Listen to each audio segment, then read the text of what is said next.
স্বাগতম জানাই আমার ইউটিউব চ্যানেলে আমার সমস্ত শ্রোতা বন্ধুদের। আশা করি আপনারা ভালো আছেন। আজকের গল্প পটলাকে নিয়ে প্রবলেম। সেদিন কুলেপাড়ার আমাদের ক্লাবের মাঠে প্রতিদিনের মতো আমরা সাগ্রহে পটলার প্রতীক্ষা করছি, কিন্তু পটলার দেখা তখনও মেলেনি। পটলা মাঝে মাঝে ডুমুরের ফুলের মতোই অদৃশ্য হয়ে যায়। কারণও আছে। পটলা মস্ত বড় ঘরের ছেলে। তার বাবা কাকাদের নানা কারখানা, করাত কল, তেল কল, মস্ত বড় ওষুধের দোকান, কি নেই। বড় রাস্তার ওদিকে তাদের বিশাল বাড়ি, ওদিকে পুকুর, তার ঘাটও বাঁধানো, পাশে মন্দির, তার মেঝেতে মার্বেল পাথরে মোড়া, একদিকে রকমারি ফলের বাগান। বাড়িতে কর্ত্রী বলতে তার ঠাকমাই, আর পটল সেই বড় বাড়ির একমাত্র সন্তান। শুধু সন্তানই নয়, বংশধর, অর্থাৎ কুলপ্রদীপী। সুতরাং পটলার দাম এমন হবেই। তবে আমাদের ৫ জনের মধ্যে খুবই মিল। যদিও অবস্থার অনেক ফারাক, তবুও আমাদের বন্ধুত্বের বাধা হয়নি। আর তাই কুলেপাড়া বেলেঘাটার তামাম মানুষ আমাদের পঞ্চপাণ্ডব বলেই জানে। আর আমাদের ক্লাবের নামও রেখেছি ওই পঞ্চপাণ্ডব নামে। আর পটলা তার ক্যাশিয়ার কাম প্রেসিডেন্ট। অবশ্য সেক্রেটারি আমাদের মধ্যে কে হয়। দলে আমরা কুললে ৫ জন। পটলা আমাদের মধ্যমণি। তারপরই দলের সেক্রেটারি, এখন বৃষকেতু ঘোষ।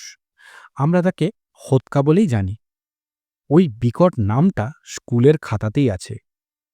ওর পিতৃদেব কোনো কালে পদ্মা নদী পাড়ি দিয়ে এই মুলুকে আসছিলেন জীবিকার সন্ধানে। তারপর দেশবিভাগের পর দেশজুড়ে এখানেই রয়েছেন সপরিবারে। হোতকার জন্মকর্ম কলকাতাতেই, কিন্তু বাড়িতে মা ঠাকমারা পূর্ববঙ্গের ভাষাতেই কথা বলে। তাই হোতকার মাতৃভাষা এই খাঁটি বাঙাল ভাষাই। ওই ভাষাতেই বাক্যালাপ করে সে। ইদানিং তাকেই সেক্রেটারি করেছি। বেশ হাট্টাকাট্টা চেহারা, আর মাথায় নানা রকম ফন্দি। বুদ্ধি যেন কিলবিল করে। যে কোনো বিপদ সমস্যা হোক, হোতকা ক্লিন বের হয়ে আসবে।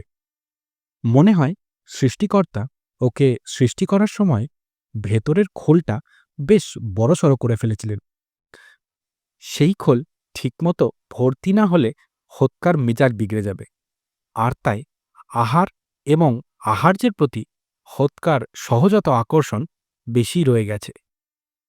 আমাদের কেন, পটলাকেও ওই হোতকার বিশেষ জলযোগের ব্যবস্থা রাখতেই হয়। না হলে ওর পকেটে একটা পদত্যাগপত্র সবসময়ই মজুদ থাকে। সেটা পেশ করে ক্লাব থেকে চলে যাবার ভয় দেখায়। ওকে ছাড়াও যাবে না, তাই ওর জন্য পটলা সবসময়ই ব্যবস্থা রেখেছে। ঝালমুড়ি, ফুচকা, আলু কাবলিওয়ালাও বাঁধা আছে। আর আছে নকুলের দিলখুশ কেবিন। নকুল পটলাদের একটা বাড়ির নিচে ভাড়া নিয়ে ওই চায়ের দোকান চালায়। পটলার সেখানে নিজস্ব অ্যাকাউন্ট আছে। চা, চপ, কাটলেট, টোস্ট এসবের যোগান আসে ওখান থেকেই। আমরাও ভাগ পাই। আমাদের মধ্যে গোবর্ধনই সবচেয়ে বেশি শক্তিধর। বিরাট বাহু, মাসলগুলোও গুলির মতো, কালো গোলগাল চেহারা। ওর মামার এখানে বিশাল কুমড়োর আড়ত। এখানে খালের ধারে টিনের প্রকাণ্ড গুদাম। সেখানে থরে থরে সাজানো থাকে ফুটবলের সাইজের বিশাল কুমড়ো। আর ওদিকে গাদা করা আছে নধরপুরু চাল কুমড়ো, তাও নানা সাইজের।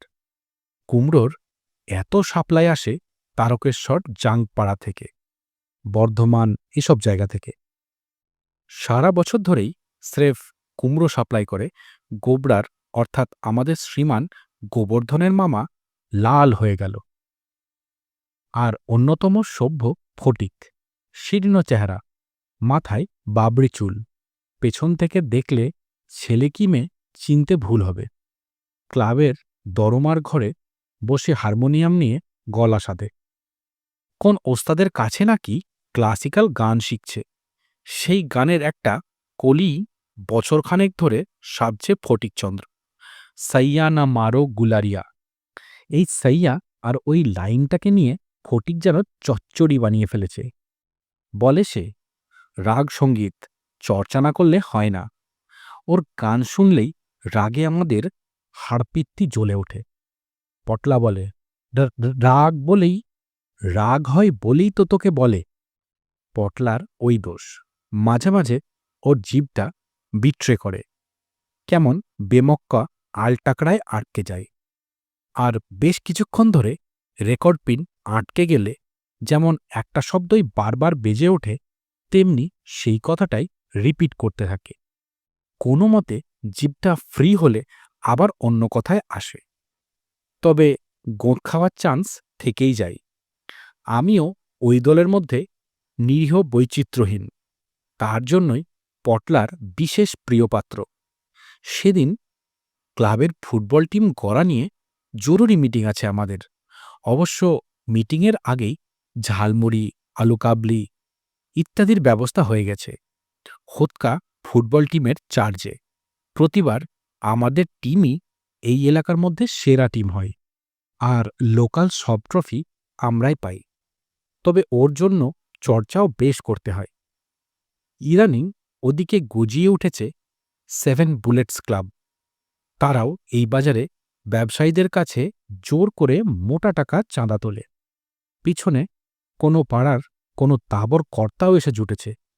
তার ভোটের সময় ওই ছেলেগুলো খুব খাটাখাটুনি করেছিল, তাতে দাদা জিতেও যায়। ফলে দাদাই এখন তাদের ক্লাবের প্রেসিডেন্ট। আর তার মতো ঘুঁটির জোরে 7 বুলেটস এখন বাজারে তোলা তুলে দারুণ ফুটবল টিম গড়েছে। আর তারাই প্রচার করে এবার তারা নাকি পঞ্চপাণ্ডবকে এক এক বুলেট দিয়ে উড়িয়ে দেবে, তাতেও তাদের 2টো বুলেট বেঁচে যাবে। সব ট্রফিও জিতে নেবে তারাই। প্লেয়ারও পেয়েছে অনেক।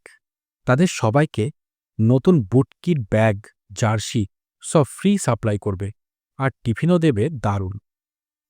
হোৎকা বলে, ওরে টিমে আমাগর 3-4 জন প্লেয়ারও নাকি যাইব কইস। গোবরা বলে, তাদের নাম বল, ব্যাটাদের টেংরি খুলে নেব। খেলা জন্মের মতো শোধ ঘুচিয়ে দেব তাদের। আমরা কি কম দিই তাদের? বল, কে কে যাবে? হোৎকা বলে, তা জানি না, শুনতেছিলাম।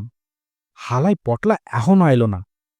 সমী, ডিমের মামলেট দিতি ক নকুল রে, তার সঙ্গে খানকই টোস্ট, ক্ষুদা পাইছে। হোৎকার আবার ঘন ঘন খিদে পায়। গোবরা বলে, মামার আড়তে যেতে হবে, কুমড়োর চারান আসবে 2 ট্রাক, মাল দেখে নিতে হবে। হোৎকা গর্জে ওঠে, ওদিকে পটলার দেখা নাই, তুই যা গিয়া কুমড়োর সালান দেখ। আমি হালাই রেজিগনেশন দিমু। পকেট থেকে ফস করে সেই রেডিমেড রেজিগনেশন লেটারটাই বের করে হোৎকা। সব গোলমাল হতে চলেছে। আমি বলি, বস, ডিম টোস্ট আনি, খা, তারপর ভাবা যাবে। ফটিকও তার অবস্থা গড়বড় দেখে তার সঙ্গীত সাধনা থামিয়ে বলে, তোরা বস, চা পানি খা, আমি পটলাকে দেখে আসি। আমি বলি, দেখে আসা নয়, ধরেই আনবি তাকে, এদিকে সব গোলমাল হতে বসেছে। ফটিক একটা ব্রেকবিহীন মানধাত্তা আমলের সাইকেল ব্যবহার করে। ওটা বোধহয় ওর বাবা বাল্যকালে চড়ত। এখন উত্তরাধিকার সূত্রে ফটিক সেটা পেয়েছে।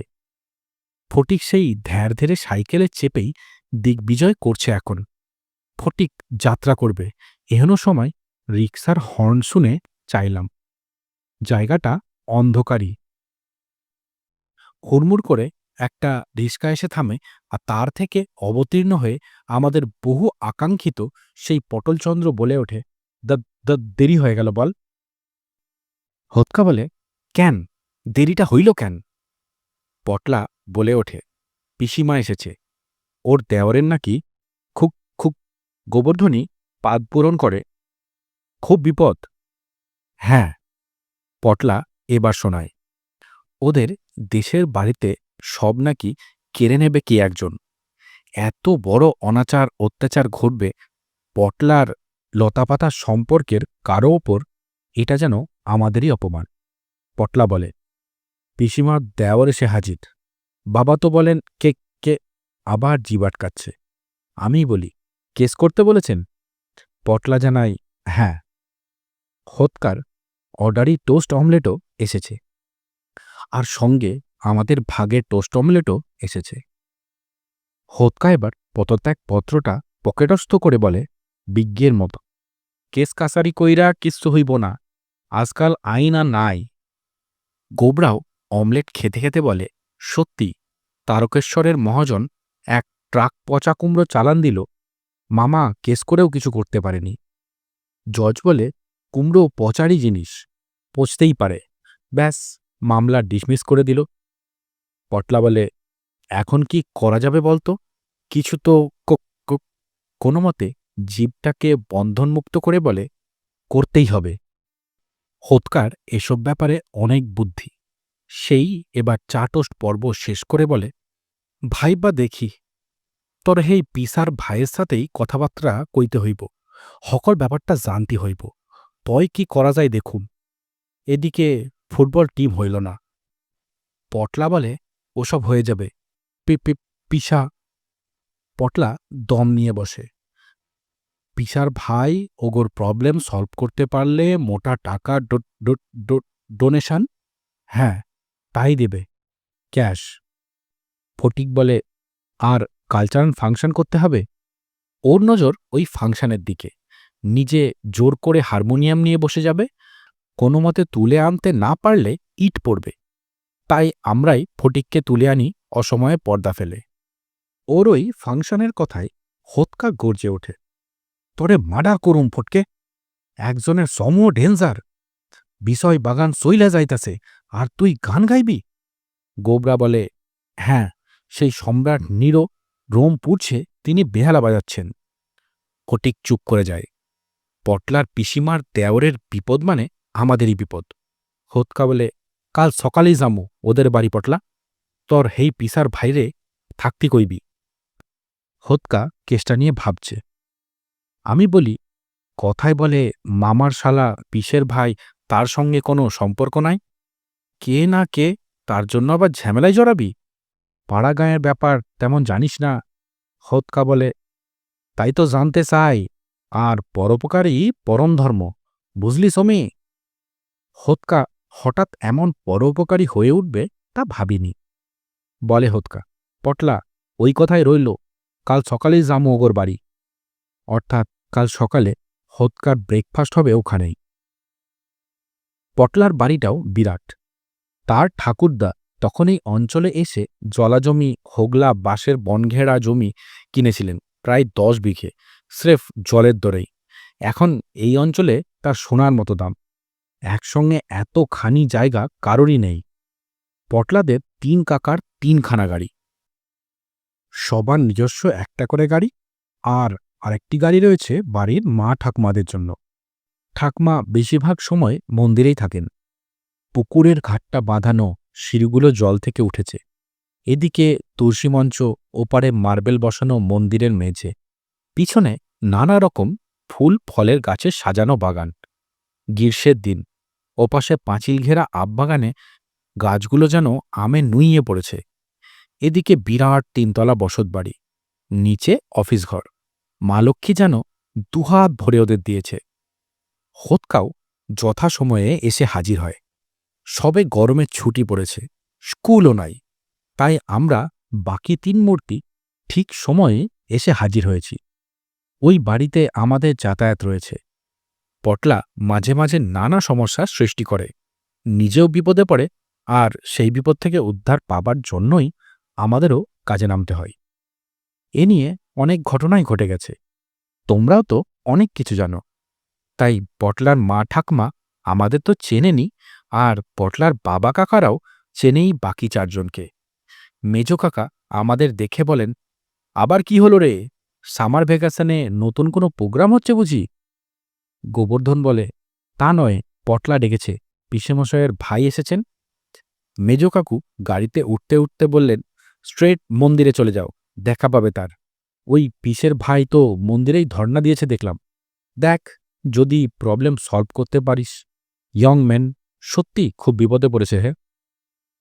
পটলার দর্শন পাওয়া গেল নাট মন্দিরেই, ওর ঠাকমাও রয়েছে। বুড়ি আমাদের খুব স্নেহ করে। আমাদের দেখে একগাল হেসে ঠাকমা বলে, এসে গেছিস তোরা, আর ভয় নেই। হোতকা এখানে ভক্তির অবতার মন্দিরের দেবতাকে প্রণাম করে ঠাকমাকেও প্রণাম করে। দেখা দেখি আমরাও প্রণাম করি।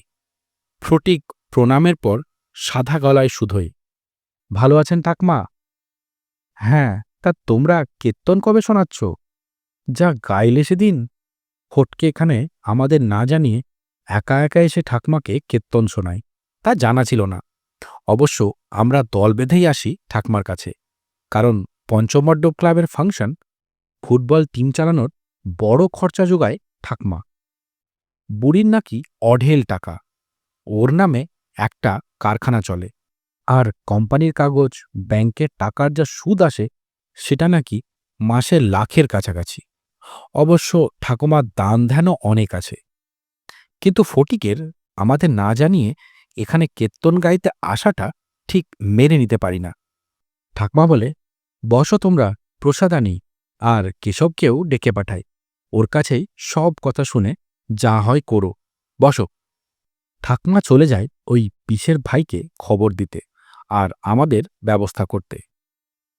ঠাকমা চলে যেতেই হোতকা গর্জে ওঠে, ফটকে, তুই একখান ট্রেটার, বিশ্বাসঘাতক। ফটকে এবার বলে, আমার গান তোরা কেউ শুনিস? কুকুরের ডাক দিয়ে তুলে দিস। ঠাকমা আমার রাধেকেষ্টর গান কত মন দিয়ে শোনেন, শোনাবো না? তুই বল সমীর। আমাকে সালিসি মেনে বসে সে। হোতকা বলে, আর কিছু আনসান কোসনি তো আমাগর নামে? না না, বরং বলেছি তোরা খুব ভালো ছেলে। তবু হোতকার ভরসা হয় না। ঠাকমা আমাদের ক্লাবের রসদদার, ভালো কাজ করি, ভালো ছেলে বলেই জানে। হোতকা বলে, এবার অঙ্কে 9 আর ইংরেজিতে 5 পাইছি, কোসনি তো? হোতকা অবশ্য পড়াশোনাতে অমনল্যাট খায়, আর গোবর্ধন তো কুমড়ো মার্চের মামার দয়ায় আবার টেনে টুনে প্রমোশন পেয়েছে। ফটকে বলে, না না, তোদের ওসব কথা বলিনি, সমীপ ফার্স্ট হয়েছে সেইটাই বলেছি। হোতকা বলে, হ, ব্রাইট সাইডের কথাই কবি। আমাগর ওই সব আসলি খবর এখানে সরাস শুনলি ওই সারেগামা লাইফের মতো সাদা বন্ধ কইরা দেব, গলা টিপ্পা দম বন্ধ কইরা ফিনিশ করুম। হোতকারে চিনিস নাই। এমন সময় বাড়ির ঠাকুরকে পাতা, ঝুলি, বালতি ভর্তি প্রসাদ আনতে দেখে হোতকার মেজাজটা খুশ হয়ে যায়। বলে সে, নে, প্রসাদ খালি। কইরে পটলা, তুইও বস। ঠাকুরমশাই গরম আনছে তো। ঠাকমা তো এসেছে হাতে বড় এক বাক্স সেনমশায়ের সেরা সন্দেশ নিয়ে। হোতকা তখন ডবল কচুরিতে গোটা আলুর দম পুড়ে বদনে চালান করেছে। খাঁটি ঘিয়ের গরম কচুরি, তৎসহ কাশ্মীরি আলুর দম, আহা, কি অসাধারণই না খেতে। কাশ্মীরের লোকেরাই এই আলুর দম খায়। স্বাদে গন্ধে মনোরম কচুরির সঙ্গে খেতে তো খাস্যা। হোতকা তখন নিবিষ্ট চিত্তে প্রসাদ গ্রহণে ব্যস্ত। জলখাবার মাত্র, তাতেই দিস্তে অর্থাৎ 25 পিস পার করে এখন সে রাজভোগ সেবনে ব্যস্ত। গোটা চারেক রাজভোগ, এরপর উৎকৃষ্ট কেশরভোগ। নাহ, দেবতারা সুখে থাকুন, তাদের এমন উৎকৃষ্ট প্রসাদ পেলে তাদের ভক্ত হতে বিন্দুমাত্র বাধা নেই। প্রসাদ পর্ব শেষ করে হাত মুখ ধুয়ে মন্দিরের থামে হেলান দিয়ে হোতকা বেশ তৃপ্তির ঢেকুর তোলে। এমন সময় দেখা যায় সেই পিসার ভাই কেশব দত্তকে। ধীরে ধীরে মন্দিরে এসে কেশব দেবতার সামনে কাটা কলাগাছের মতো আছড়ে পড়ে, গড়াগড়ি খেতে থাকে আর কাতর কণ্ঠে আবেদন জানায়, রক্ষা করো দেবতা, দয়াময়, দয়া করো অধমকে। ওর কাতর কণ্ঠস্বর শুনে মনে হয় কেসটা বেশ জটিলই। এখানে এক প্রস্থ গড়াগড়ি দিয়ে উঠে এসে কেশব ঠাকুমাকেও প্রণাম করে। ঠাকমা বলেন, এই ছেলেদের ডেকেছি তোমার জন্যই কেশব, খুব কাজের ছেলে এরা, আমি এদের চিনি, তোমার সব কথা বলো এদের। হয়তো এরা তোমার সেই দুধে জমিদার নন্দনকে সংযুক্ত করতে পারবে। কেশব দত্ত দেখছে আমাদের। লোকটার গ্রাম্য চেহারা, তাতে একটা বিষণ্ণ ভাবই ফুটে উঠেছে। মনে হয় সত্যি বিপদে পড়েছে সে। কেশব বলে, পটলার বন্ধু তোমরা, অনেক কিছুই করেছো তোমরা শুনেছি। আমার সর্বস্ব গ্রাস করতে চাই ওই হাড়ভাঙা হলুদপুরের জমিদার ধনকেষ্টবাবু। ডেঞ্জারাস লোক। ওর অত্যাচার থেকে যদি বাঁচতে পারো, সারা এলাকায় ও একটা শয়তানের ডেরা গড়ে তুলে সকলের সব কিছু গ্রাস করতে চায়। হোতকা বলে, কেসটা কি কন দেখি, যদি কিছু করা যায়। এবার কেশব দত্ত তার কাহিনীটা ব্যক্ত করে। বেশ গুছিয়েই বলে সে, অনেক কথা, অনেক খবরই দেয় ওই অঞ্চল সম্বন্ধে। কেশব দত্তের একটা সুন্দর বাগান আছে, তাতে একটা পুকুর আছে বিরাট আকারের, মাছও রয়েছে এক একটা ৮-১০ কেজি সাইজের, জলে মাছের সমান সমান। মাছ বিক্রি করেই বৎসরে তার আয় ৫০ থেকে ৬০ হাজারেরও বেশি। আর প্রায় ৬০ বিঘের সরেস জাতের আম বাগান, ল্যাংড়া, বোম্বাই, গোলাপখাস, হিমসাগর, চৌসা, কি জাতের আম নেই। কলা বাগানেও রকমারি কলার চাষ করে সে, বর্তমান এক একটা ইয়া সাইজের। কাঁঠালি, সিঙ্গাপুরি এসব তো আছেই। লিচু গাছও আছে ৪০টা, খাস মজফ্ফরপুর থেকে কলম করে এনে লাগানো। গাছ ভর্তি লিচুও হয়, আর কাঁঠালও আছে অনেক। এক একটা কাঁঠালের সাইজ মন্দিরের কীর্তন করার সময় বাজানো সেই খোলের মতো। রসকাঁঠাল, খাজা কাঁঠাল সবই আছে। ওই বাগান থেকে কেশববাবুর আয় বছরে লাখ টাকারও বেশি। এই বাগান, পুকুর সবকিছু কোন মিথ্যে দলিল বলে ওই ধনকেষ্টবাবু গ্রাস করতে চায়। তার টাকার জোরও আছে, আর লোকজনেরও অভাব নেই। সদরেও তার যাতায়াত আছে, চেনা জানা আছে মাতব্বরদের সাথে। তাই এই এলাকার যা কিছু ভালো জমি, বাগান সব সে নানা ছলছুতোতে দখল করতে চায়। কেশববাবুর ভাই এখন মারা গেছেন। এতদিন পর ধনকেষ্টবাবু নাকি একটা দলিল বের করেছেন, তাতে নাকি কেশববাবুর ভাই ওর কাছ থেকে ওই বাগান, পুকুর বন্ধক রেখে টাকা নিয়েছিলেন। কেশববাবুকে শোনায়, সত্যি কি টাকা নিয়েছিলেন তিনি? কেশববাবু বলে, না না, সে বর্ধমানের ডেপুটি ম্যাজিস্ট্রেট ছিল, তার টাকার কোনো দরকারই ছিল না। ওসব বাজে কথা, ওই দলিল জাল। মামলাও করেছি স্যার, কিন্তু ওই ধনকেষ্ট এর মধ্যে সাক্ষী সাবুদও জোগাড় করেছে। যদি হেরে যায় সর্বস্ব চলে যাবে। এখনই পুলিশ ওই বাগানে আমার যাওয়ার নিষেধ করে হুকুম জারি করেছে। কি যে হবে বাবা! ধনকেষ্ট একা আমারই নয়, ওই এলাকায় অনেকেরই সর্বনাশ করেছে। আমাদের গ্রাম থেকে তাড়িয়ে ওই অঞ্চল একা দখল করতে চায়। মনে হয় প্রতিপক্ষ খুবই শক্ত ধাতের মানুষ। হোতকা সব শুনে কি ভাবছে। পটলা বলে, কি, কিছু একটা বল। পিসের ভাই কি কোনো সাহায্য পাবে না? গোবর্ধন বলে, ওই ধনকেশটার নাম শুনেছি, ওদিকের থেকে মামার কুমড়োর অনেক চালানদার আসে। হতকা গর্জে ওঠে, তোর ওই কুমড়োর কথা সার দেহি, বেটা সেনে কেবল কুমড়ো। এও না একখান প্রবলেম সলভ করার কথা ভাবছি, ও কয় হে এক কথা। গোবরা চুপ করে যায়। স্কুলে জ্যামিতির প্রবলেম সলভ করার কথা হোতকা ভাবতেও পারে না, ওসব তার মগজে ঢোকে না। কিন্তু বাস্তব জীবনের অনেক সমস্যাই সে সলভ করতে পারে, তা জানি। ফটিক বলে, কেসটা খুবই সিরিয়াস। হোতকা এবার মন্তব্য করে, পটলা, ওই ফিল্ডে জাতি হইব, যা করবার সেইখানেই ভাইবা করতে হইব। এখানে বসে ওই কেসের কোনো সুরাহায় হইব না। কেশব দত্তও তাই চায়।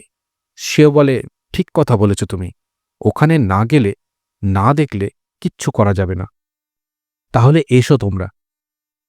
তারপরই বলে, গাছে এত আম, কাঁঠাল, পুকুরে রকমারি মাছ, খয়রা, বাটা, রুই, কাতলা, এসব থেকেও এখন খাওয়াতে পারবো না তোমাদের। হোতকা বলে, তার জন্যই যাইতাছি, দেখবেন সব ঠিক হয়ে যাইব। কেশব দত্ত বলে, তোমার মুখে ফুলচন্দন পড়ুক বাবা। হোতকা যে ফুলচন্দনে আদৌ আগ্রহী নয় তা কেশব দত্ত এখনও টের পায়নি। পটলা বলে, এখন তো গরমের ছুটি, চল দেশ ভ্রমণও হবে, আর পিসার ভাইয়ের কাজটা যদি উতরে। ওর জিভ বিট্রে করেছে, মাঝে মাঝে ওটা হয়। আমি বলি, যদি উদ্ধার হয়? পটলা ততক্ষণে ফ্রি হয়ে বলে, হ্যাঁ, চল তাহলে ওই পিসার ভাইয়ের দেশে। ঠাকমা বলে, হ্যাঁ রে, ওই বটকেষ্ট। না না, কেশব শুধরে দেয়, ধনকেষ্ট ঠাকমা। ঠাকমা বলে, ওই ধনকেষ্ট শুনি সাংঘাতিক লোক, কোনো বিপদ আপদ হবে না তো? এসব লোক খুব বদবুদ্ধি ধরে। কেশব দত্ত চুপ করে থাকে। পটলাই বলে, ভয় পেও না ঠাকমা, মেজকাকার বন্ধু হুগলির এখন এসপি, তা জেনেছি। হোতকা অভয় দেয়, ভয় দেই ঠাকমা। ফটিক গিয়ে ওঠে, দুর্গমগিরি কান্তার মরু দুস্তর পারাবারোহে, লঙ্ঘিতে হবে রাত্রি নিশীতের যাত্রীরা হুঁশিয়ার। কেশব বলে, তাহলে তোমরা এসো এই সপ্তাহে, আমি কাল বাড়ি ফিরে গিয়ে তোমাদের জন্য অপেক্ষা করব। আর পথখরচা বাবদ কিছু টাকা বের করতে যাবে সে। ঠাকমা বাধা দেয়, ওসব থাক কেশব, ওরা যাবে তার ব্যবস্থা সব আমিই করে দেব, তোমাকে ভাবতে হবে না। কোন পথে কিভাবে যাবে তুমি সেই সব বলে দাও। তোমাদের গ্রাম তো বহু দূরে, সভ্য জগতের ম্যাপে তার লেখাজোখাও নাই। তুমি কথা বলো, আমার পূজাপাঠের সময় হয়ে গেছে, উঠছি। ঠাকমা চলে গেলেন। এবার স্নান করে পুজোয় বসবেন, সেও ঘণ্টাখানেকের ব্যাপার। কেশব দত্ত আমাদের তার গ্রামে যাবার পথ, যানবাহনের কথা বলতে শুরু করে। কদিন পরই আমরা বের হব। এর মধ্যে ক্লাবে আমাদের বেশ কয়েকবার মিটিংও হয়েছে। শরৎ উকিলের কেস সম্বন্ধী চুঁচুড়ো কোর্টের উকিল, তার নামেও চিঠি নেওয়া হয়েছে। মেজ কাকাও এর মধ্যে ফোনে চুঁচুড়ার পুলিশের বড় সাহেবের সঙ্গেও কথা বলেছেন। আমাদের হাতে একটি চিঠিও দিয়েছেন তাকে। এর মধ্যে হোতকা তার কিছু চটপট ছদ্মবেশের সরঞ্জামও নিয়েছে। নাইলনের দড়ি, টর্চ, কিছু জরুরি ওষুধপত্রও সঙ্গে নিতে হয়েছে। পল্লীগ্রাম, হুট করে ডাক্তারও মিলবে না, তাই প্রাথমিক চিকিৎসার ব্যবস্থাটা রাখা দরকার। ঠাকমা আমাদের প্রায় 1000 খানেক টাকা দিয়ে বলে, টাকাটা কাছে রাখবি। হোতকা বলে, ওরি বাস, এত টাকা! গাড়ি ভাড়া তো মাত্র 25 টাকা, যাতায়াত 50। ঠাকমা বলে, বিদেশ বিভুই জায়গা, ওটা কাছে রাখ, আর সাবধানে থাকবি পটলা। পটলা বলে, এ নিয়ে তুমি ভেবো না। পঞ্চপাণ্ডব ক্লাবের দরজা কদিন বন্ধ থাকল। আমরা মাঝে মাঝে এমন অভিযানে বের হই, তাই সকলেই জানে এটা, যে আবার বের হয়েছি। পথটা যে এত জটিল তা জানতাম না। চুঁচুড়া স্টেশনে নেমে বাসে করে যেতে হবে পতিপুর। সেখানের হাটতলায় ওই বাস ছেড়ে দিয়ে আবার সেখান থেকে হাড়ভাঙা হলুদপুরের বাস ধরতে হবে। অবশ্য বাস হাড়ভাঙা হলুদপুর অবধি যাবে না, ওখান থেকে একটা খাল পার হয়ে ওপারে পঞ্চায়েতের রাস্তা, সেখানে ভ্যান রিক্সা মেলে, ওতে চেপে না হয় হেঁটে মাইল 3 গেলে তবেই সেই হাড়ভাঙা হলুদপুর পৌঁছানো যাবে। হোতকা বলে, তোর পিসা আর গা খুঁজে পাই নাই রে, ওখানে মানুষ থাকে? ফটিক বলে, ওই তো আদর্শ গ্রাম, প্রকৃতির আদর্শ কোলে মুক্ত বায়ু। হোতকা গর্জে ওঠে, কাব্যি করিস নে ফটিক, তার চেয়ে বাদাম টাদাম পাস্ত দেখ, মুখে কিছু দিতি হইব, লং জার্নি। গোবরাও শোনায়, দুর্গম গিরি, কান্তার মরু, দুস্তর, আরও শোনাত সে। হোতকার চাহনিতে থেমে গেল। আর এই সময় বাদামবালাও এসে পড়ে ট্রেনে। হোতকা শুধোয়, 1 ডজন প্যাকেট বাদামের হই দাও গিয়া, তা ফেরেস হইব তো? বাদামবালা 1 ডজন প্যাকেট বাদাম ভাজা খানেবালা পার্টি বিশেষ দেখেনি, আর সাত সকালেই এমন রসালো খদ্দের দেখে বলে, একেবারে খোলা থেকে নামিয়ে আনছি বাবু, হাতে গরম দেখুন। হোতকা 1 ডজন বাদামের প্যাকেট নিয়ে জলযোগ শুরু করে ট্রেনেই। ট্রেন তখন শ্রীরামপুর ছেড়ে এগিয়ে চলেছে। চুঁচুড়া স্টেশন আসতে তখনও অনেক দেরি। চুঁচুড়া স্টেশনে নেমে ওদিকে রেললাইনের নিচে অপেক্ষা করতে একটা পোলবাস এসে গেছে। হোতকার ইচ্ছে ছিল স্টেশনের ওদিকে দোকানে গরম কচুরি ভাসছে, সেখানে বসে প্রাতরা সারা। বলে, সমী, কচুরির খাসা গন্ধ উঠতেছে, গরম কচুরি খানকই করি খাইল, ওই পোলবাই কি পাইব কে জানে। ফটিক বলে, দীর্ঘ পথ কিছু। এমন সময় বাসটা এসে পড়ে। কন্ডাক্টর হাঁকছে, পোলবা পোলবা, খালি বাস, খালি গাড়ি, খালি গাড়ি। পরের বাস আবার আধা 1 ঘন্টা পর। ওখান থেকে অনেক গোলমেলের পথ। তাই বলি, কচুরি এখন থাক, যতটা পারিস এগিয়ে চল, পোলবাতেই খাবি। পটলাও বলে, ওখানের পরোটা দারুণ, উইথ ছোলার ডাল, এখন বাসে ওঠ। অগত্যা মুখ বুজে হোতকা বাসে উঠল। গোবর্ধন উঠেছে। কন্ডাক্টর ডাকছে, খালি গাড়ি, খালি গাড়ি। ফটিকের মেজাজটা ভালো নেই, খাবারও জোটেনি, এমন গরম কচুরির লোভ ছাড়তে হয়েছে তাকে। সে বাসে উঠে বলে কন্ডাক্টরকে, খালি গাড়ি হাঁকছো, খালি কোথায়? ফটিক গর্জায়, সব সিটই তো ভর্তি। এর মধ্যে সব সিট বোঝায়, ভেতরে দাঁড়াবার উপায় নেই। চুচুড়োর এত মানুষ যে পোলবার দিকে যাতায়াত করে জানা ছিল না। কন্ডাক্টর বলে, এখনো ফাঁকা, দেখছেন না? দাঁড়াবার জায়গা তো দিব্যি রয়েছে, দাঁড়িয়ে যেতে পারছেন এই বাপের ভাগ্যি, ঝুলতে হয়নি তো। অর্থাৎ ঝুলে যাওয়াটাই এখানের রীতি। বাস চলেছে, আর দিল্লি রোড পার হয়ে যত গ্রামের দিকে চলেছে তত ভিড় বাড়ছে। পোলবার আজ হাট, তাই দুনিয়ার ব্যাপারী তাদের মালপত্র নিয়ে ঠেলে উঠছে। কি আবার 2টো ছাগল বাচ্চা নিয়ে উঠেছে। বাসটায় আর তিল ধারণের ঠাঁই নেই। আকণ্ঠ বোঝাই বাসটা টালমাটাল খেতে খেতে চলেছে। খানা খন্দে বোঝাই রাস্তা, মনে হয় যে কোনো মুহূর্তে উল্টে পড়বে, আর ভিতরে গুড়ের নগরীর মতো ঠাসা অবস্থাতেই দম বন্ধ হয়ে মারা পড়তে হবে। ঘেমে নিয়ে উঠেছি। শেষ অবধি বাসটা এসে পোলবাতে নিরাপদে পৌঁছল। আমাদের ভাগ্যের জোরেই মনে হয়।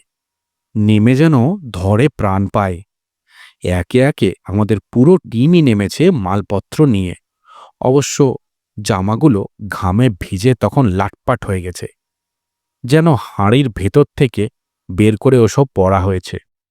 হাটতলা বিশাল এলাকা জুড়ে, আর লোকজন পরাশির দল জুটেছে অনেক। কেনাবেচা চলছে। এই ভিড় থেকে বের হয়ে ওপাশে একটু ফাঁকা মাঠের ধারে বটগাছের নিচে একটা খাবারের দোকানের বাইরে মাচায় বসে দম নিতে থাকি। এদিকটা কিছু ফাঁকা, পেছনে একটা বড় দিঘি, তার থেকে কিছুটা ঠান্ডা হাওয়া আসছে। ওখানে বসে একটু দম নিয়ে এবার দোকানিকে জানাই, হাড়ভাঙা হলুদপুরের বাস কোথায় পাব?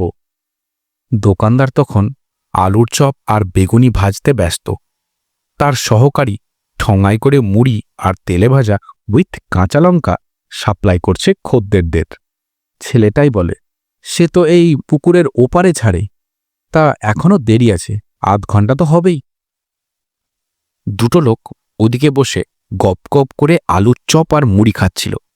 কড়াই থেকে তোলা সদ্য ভাজা চপগুলোকেই গবাগব এভাবে কেউ গিলতে পারে জানা ছিল না। তাদের বোধহয় আগুন খাওয়ায় অভ্যেস। ওরা আমাদের দিকে চাইছে। হোতকার পেটে তখন আগুন জ্বলছে।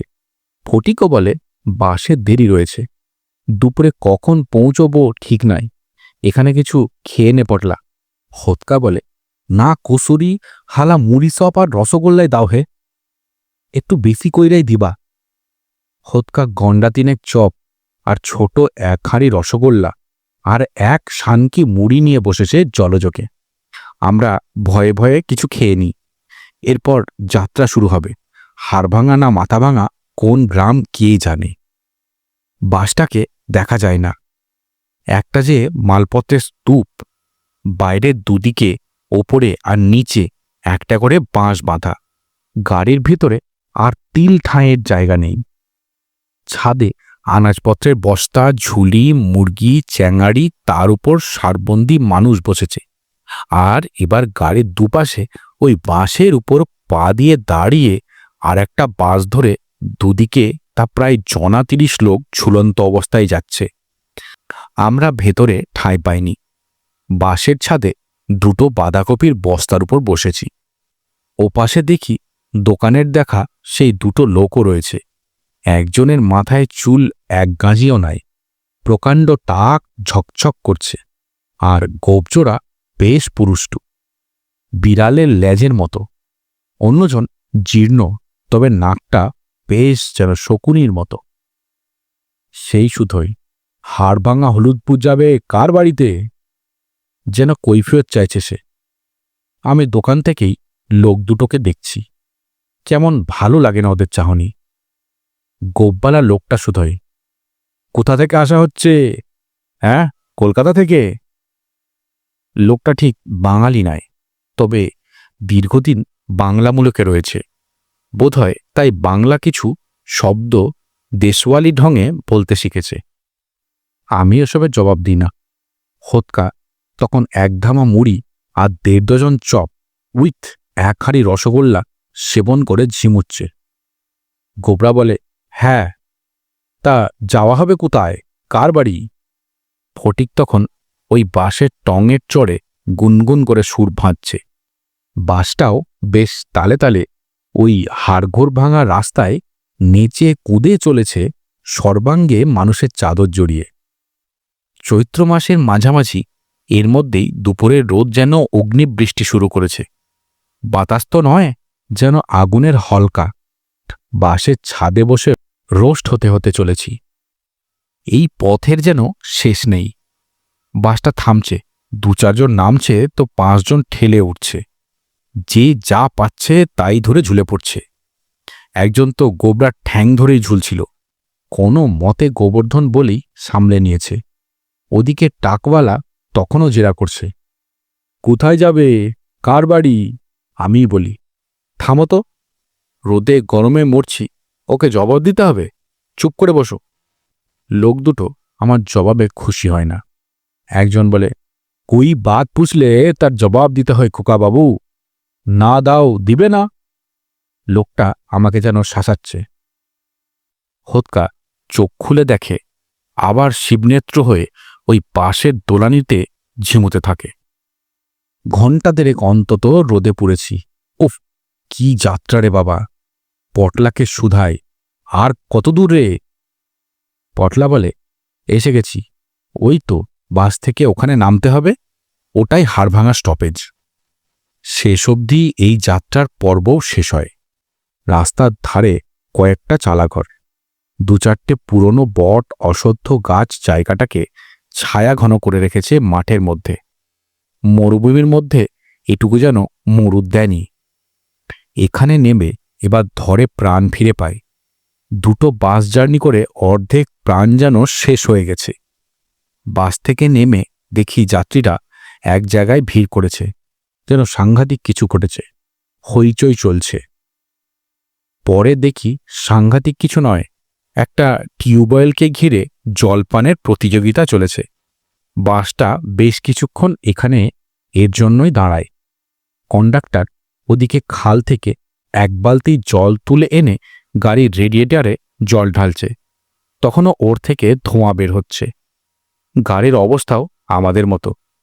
গাছতলায় একটা চায়ের দোকানে বসে আমরা তখন ডাঙায় তোলা কাতলা মাছের মতো খাবি খাচ্ছি। হোৎকা বলে, তোর পিসের ভাইয়ের সম্পত্তির দাম এখানে কানাকড়িও নয়। এখানে মানুষ থাকে, চা দিক, সঙ্গে ওই বিস্কুট গন্ডা দুই। বলি, এত খেলি একটু আগে। হোৎকা বলে, পথের ধকল দেখসনি, সব হজম হয়ে গেছে গিয়া। পটলা বলে, পিসের ভাইয়ের গাঁয়েই এসে গেছি, গিয়েই তো ভাত খাবি। দোকানদার বলে, কোথায় যাবেন আপনারা? হাড়ভাঙা হলুদপুর। দোকানদার শুধোই, কলকাতা থেকে আসা হচ্ছে বাবুদের? এর কণ্ঠস্বরে বিনীত ভাব। তাই বলি, হ্যাঁ। এরপরই দোকানদার গলা তুলে হাঁক মারে, ওরে জগা, বেন্দা, এনারা এসে গেছেন, এই যে হেথায়। পিসের ভাই বোধহয় আমাদের নিয়ে যাওয়ার জন্য কোনো লোকজন পাঠিয়েছেন। হাজারো কুটুমবাড়ির লোক, মান খাতির তো দেখাতেই হবে। ওই দোকানদারের ডাকে এর মধ্যে ৩-৪ জন ছেলে একজন মোটকা দাঁত বের করে লোকও এসে হাজির হয়। একজন সাইকেল ঠেলেই চলে আসে। মোটকা দাঁতাল বনশুয়োরের মতো লোকটা বলে, আসুন আসুন, আপনাদের জন্যই এসেছি। ওরে গুপি, চা বিস্কুট দে, জল খাওয়া। অন্যজন গদগদ হয়ে বলে, পথে কষ্ট হয়নি তো? ওদের কথায় গোবরা বলে, যা ভিড় বাসে। একজন বলে, আজ তবু বাসে উঠতে পেরেছেন, অন্যদিন তো কাছেই যাওয়া যায় না। আমাদের জোর বরাত আপনারা এসে পড়েছেন। ফটিক তখন চায়ের কাপ তুলে মুক্ত প্রকৃতির ওই ঝলসানো সৌন্দর্যে মাতোয়ারা হয়ে খুব জোরসে কালোয়াতি গানের সেই কলিটা গেয়ে চলেছে, সইয়া না মারো। মাচার উপর তখন সুর নিয়ে জোর মারামারি চলছে। উপস্থিত ওই মানুষগুলো যে কালাওয়াতি গানের এত ভক্ত তা জানা ছিল না। তারপর ওরাই আমাদের চা বিস্কুটের সব খরচা দেয়। একজন দৌড়লো ওপারে ভ্যান ঠিক করতে। পিসের ভাই আমাদের আপ্যায়নের এমনি ব্যবস্থা রেখেছিল তা জানতাম না। এর মধ্যে ওই চারজন পিছনে আরও বেশ ছোটখাটো একটা ভিড় জমে গেছে। আমাদের দিকে চেয়ে দেখছে তারা সম্ভ্রমপূর্ণ চাহনিতে। কলকাতা নামক এক আজব জায়গা থেকে আমরা কটি বিচিত্র প্রাণী যেন ওই জগতে অবতীর্ণ হয়েছি নেহাত দয়া করেই। ওই টাক আর গোপবালা সেই প্যাকাটির মতো লম্বা ওর অনুচর দুজনেই ওদিকের একটা চায়ের দোকানের বেঞ্চেতে বসে আমাদের দিকে নজর রেখেছিল। ওরা পোলবা থেকেই আমাদের সঙ্গে রয়েছে, নানা প্রশ্নও করেছে। টাকওয়ালা লোকটা তো রীতিমতো শাসানিই দিয়েছিল। কেন এখানে এসেছি তা বারবার জানতে চেয়েছিল।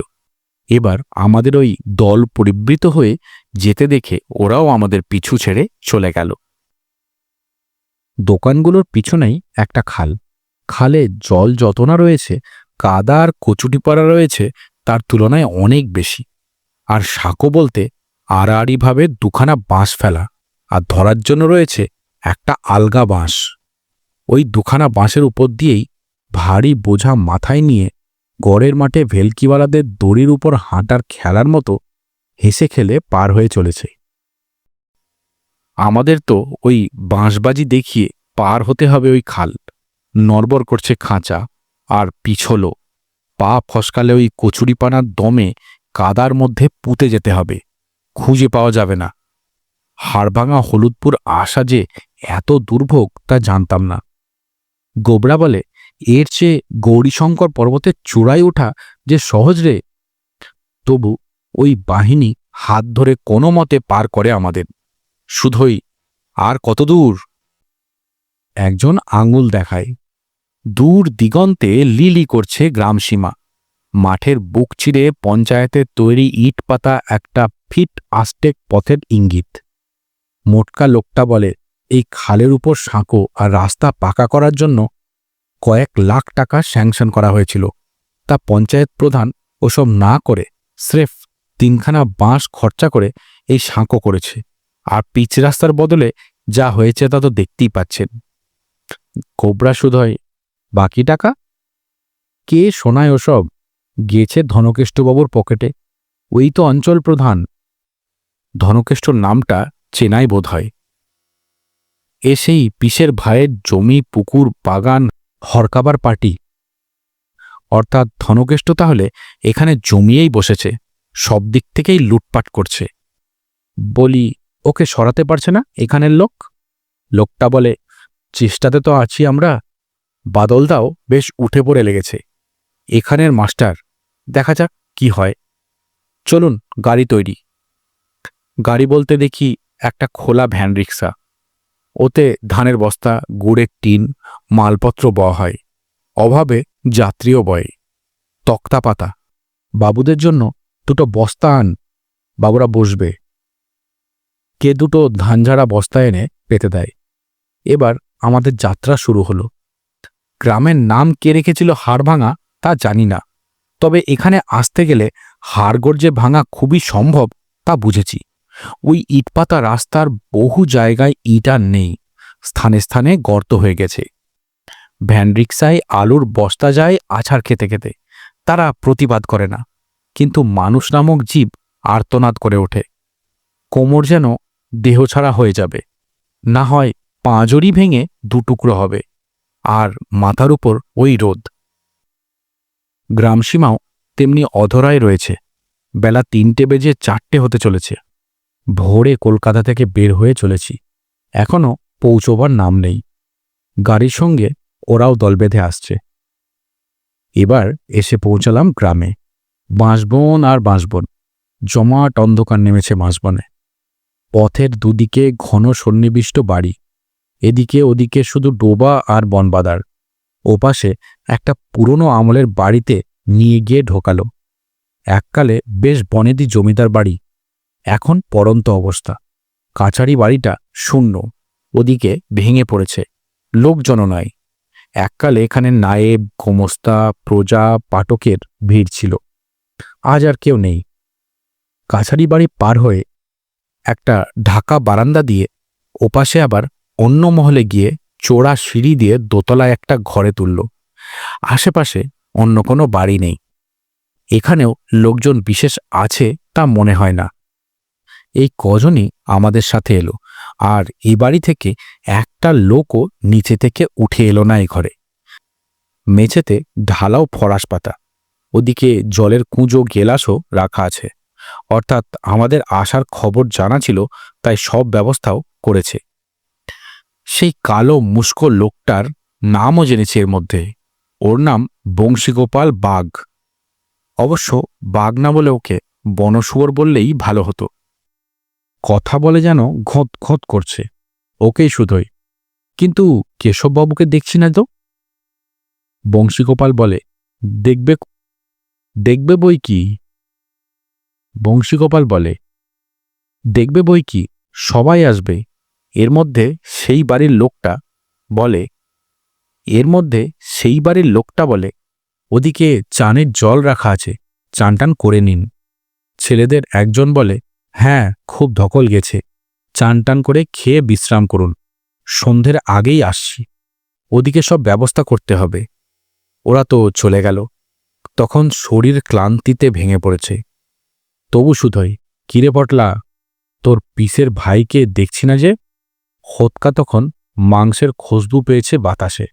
বলে সে, সান কইরা খাইল, আইব এবার ওর পিসার ভাই। হোতকা জামা প্যান্ট খুলে বাতাসে আরেকবার ঘ্রাণ নিয়ে বলল, মাংসটা ভালোই জমবে মনে হয়, আমি সান কইরা আসতেছি। কুয়োর ঠান্ডা জলে স্নান করার পরেই খিদেটা যেন এবার চড়চড়িয়ে ওঠে, আর আয়োজনও ভালোই করেছে। তখন আর অন্য কিছু ভাবার সময়ও নাই। গরম ভাত, গরম গরম ভাত, পটল ভাজা আর মাংসের ঝোল।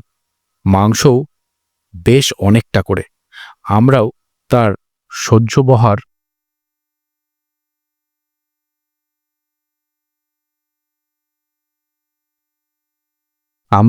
সেবন করতে দ্বিধা করি না।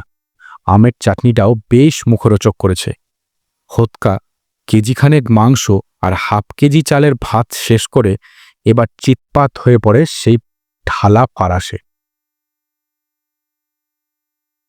একা হোতকাই নয়, আমরাও গরান দিয়ে কখন ঘুমিয়ে পড়েছিলাম জানি না।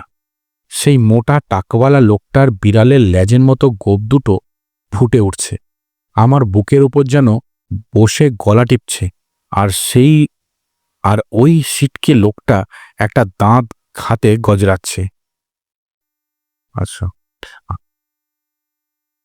সেই মোটা টাকওয়ালা লোকটার বিড়ালের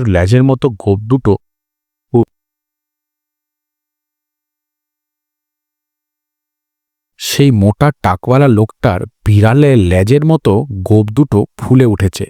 আমার বুকের উপর বসে যেন গলা টিপছে, আর ওই সিটকে লোকটা একটা দা হাতে গজরাচ্ছে। হঠাৎ ওদের ডাকাডাকিতে ঘুম ভেঙে যায়। ধরফড়িয়ে উঠি, সেই টাকওয়ালা নয় তো।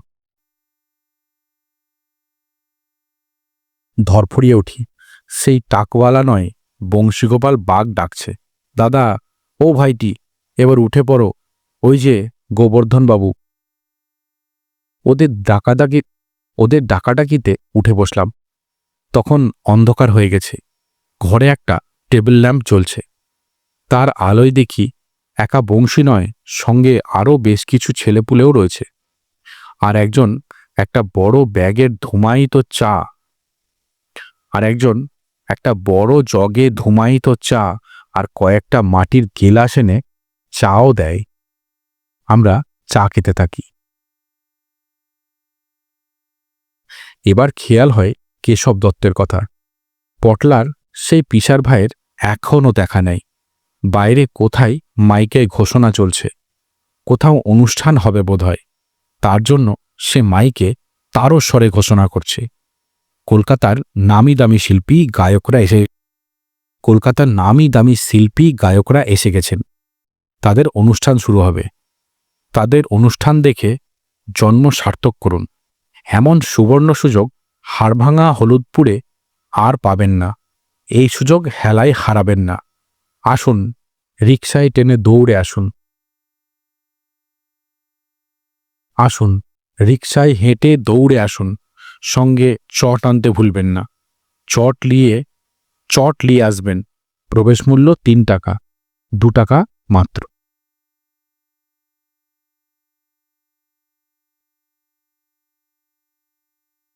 চট বগলে করে অনুষ্ঠান দেখার এদের আমন্ত্রণ আকাশে বাতাসে ছড়িয়ে পড়ছে। তাহলে এখানেও এত দূরে শিল্পীপ্রেমী মানুষ আছে। আরও সান্ত্বনা পাই যে কলকাতার নামিদামি শিল্পীরা এখানেও আসে 2 পয়স আমদানির জন্য। চা পর্ব শেষ হতে পটলাই বলে, পিসের ভাই মানে কেশববাবুকে খবর দিন, তার সঙ্গে জরুরি দরকার আছে। বংশী বলে, দরকার আবার কিসের স্যার? পুরো ক্যাশ তো আগা মিটটে দিয়ে এসেছি আপনার ভাইয়ের হাতে। কি সব বলছেন?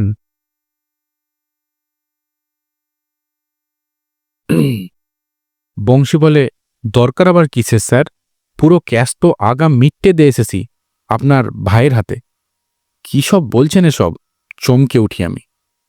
বংশীর এক চেলা বলে, 2 নম্বরই করে এখান থেকে সটকাতে পারবে না? 2 নম্বরই বংশীর এক চেলা বলে, 2 নম্বরই করে এখান থেকে সটকাতে পারবে না ছোকরা? গাঁয়ের নাম জানো তো? হাড়ভাঙা হলুদপুর। হাড় ভেঙে হলুদপুরে দেব। এবার ব্যাপারটা আরও রহস্যময় হয়ে ওঠে। আমি বলি, এসব ভুল বলছেন। আমরা কেশব দত্তের বাড়িতে যাচ্ছিলাম, এখানে আপনারাই তুলে এনেছেন। বংশী বলে, তাহলে আপনারা আমাদের ফাংশনের জন্য আসেননি? না, কিছুই জানি না আপনাদের অনুষ্ঠানের কথা। কিছু বলতেই তো দিলেন না।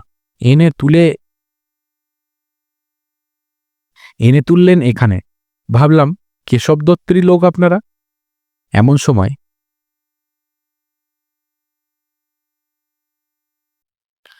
সময় একটা ছেলে হন্তদন্ত হয়ে এসে বলে, সর্বনাশ হয়ে গেছে বংশীদা। বংশী বলে, কি হলো? তুই তো গেছিলি চুচুড়ো স্টেশন। ছেলেটা বলে, কিন্তু ওখান থেকেই ওই ধনকেষ্টবাবুর লোকেরা গাড়ি নিয়ে গেছিল।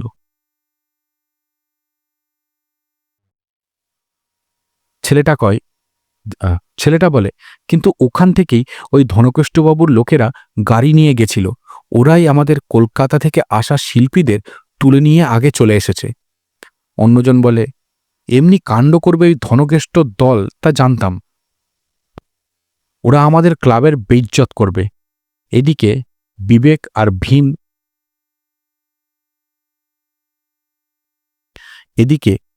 আর ভীম করার কেউ নাই। প্যান্ডেলে আগুন জ্বলবে। বংশী বলে, সর্বনাশ হয়ে গেল। ভুল করে এদের তুলে আনলাম, আর আসলি মালদের নিয়ে পালালো ওই ধনকেষ্টার দল। এখন যে কি হবে?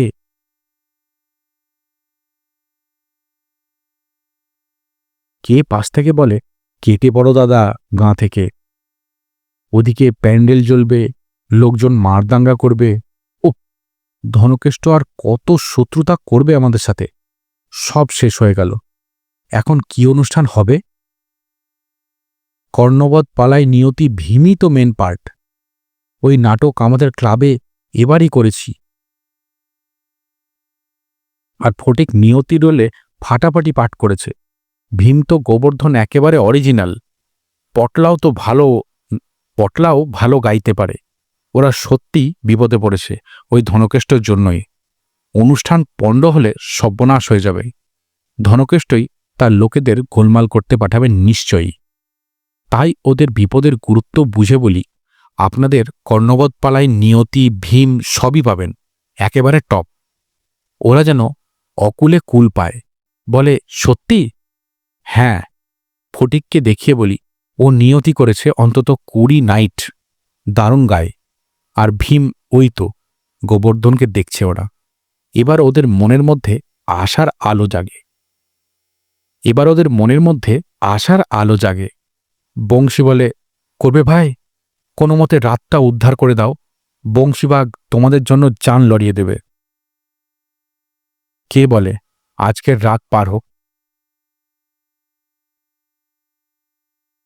কে পাশ থেকে বলে আজকের রাত পার হোক, তারপর ধনকষ্টকে দেখব, আমাদের ক্লাবের পেছনে লাগা জম্মের মতো ঘুচিয়ে দেব।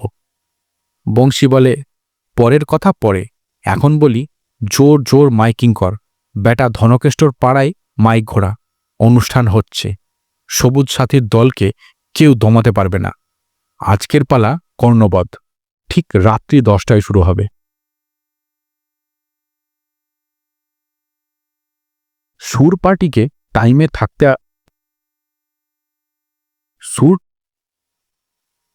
সুর পার্টিকে টাইম থাকতে আসরে বসিয়ে কনসার্ট শুরু করতে বল।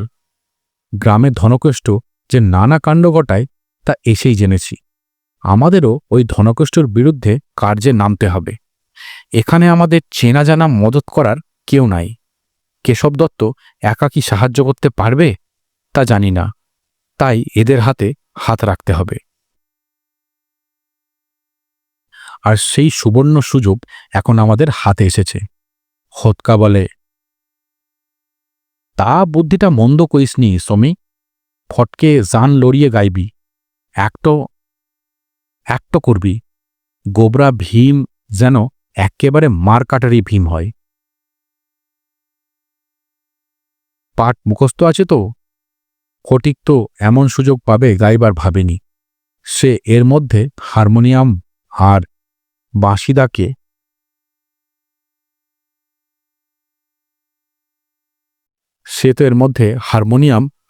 বংশীবাদক সে এর মধ্যে হারমোনিয়াম আর বংশীবাদককে আনিয়ে সব ঘান ঝালিয়ে নিয়েছে। গোবরাও ভীমের পাঠ করতে পেয়ে আর একবার সরগরও করে নেয়। কেশব দত্ত জানে আমরা আসছি, তার বাড়িতে সেও আমাদের পথ চেয়ে আছে, কিন্তু বেলা শেষ হয়ে সন্ধ্যা নামে, তবু আমাদের দেখা না পেয়ে হতাশ হয়।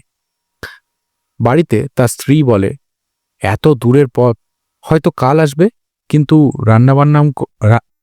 রান্নাবান্না করলাম ওদের জন্য।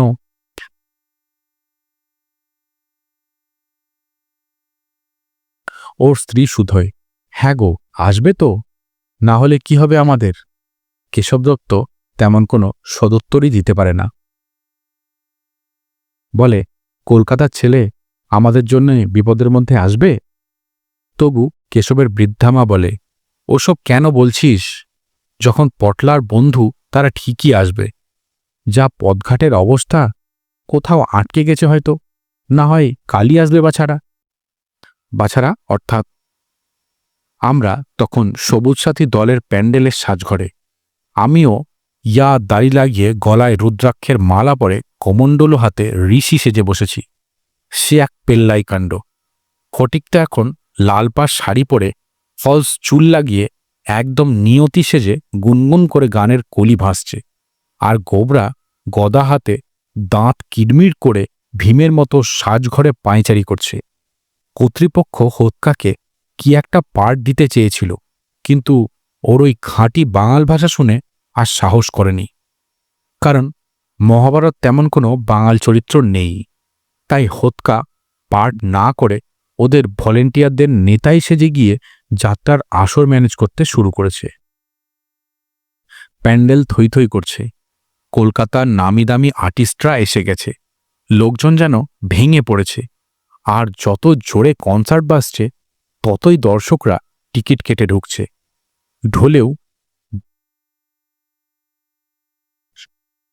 ঢোলেও চাঁটি পড়েছে আরও জোরে, গুরুগুরু শব্দ ওঠে। কারেন্টওয়ালা গান ফুলিয়ে তত উচ্চস্বরে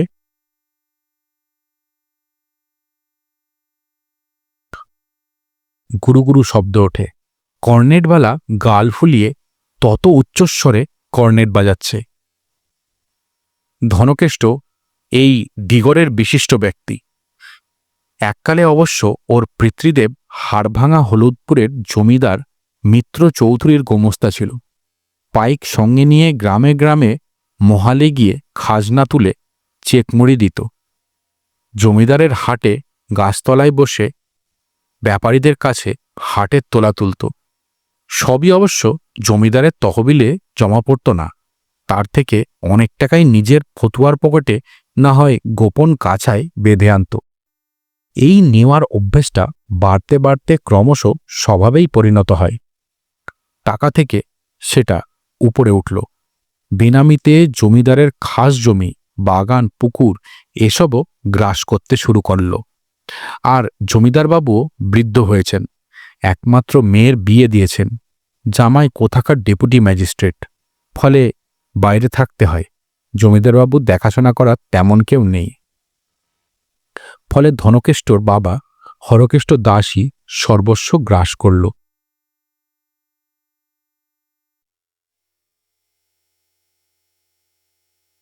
ধন্যবাদ বন্ধুরা, গল্পে আমার সঙ্গে থাকার জন্য। পরবর্তী অংশ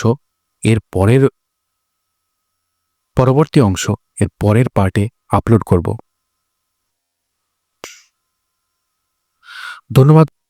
ধন্যবাদ বন্ধুরা আমার সঙ্গে থাকার জন্য। পরবর্তী অংশ শোনার জন্য চ্যানেলটিকে সাবস্ক্রাইব করুন, বেল আইকনটি প্রেস করুন। আর খুব শীঘ্রই পরবর্তী অংশ আমি আমার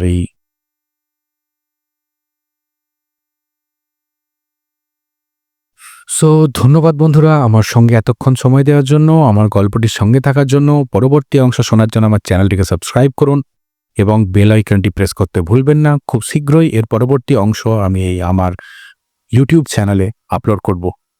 ধন্যবাদ সকলকে, নমস্কার জানিয়ে আজকের মতো এই গল্প এখানেই ইতি টানলাম। দ্বিতীয় ভাগ খুব শীঘ্রই আসছে।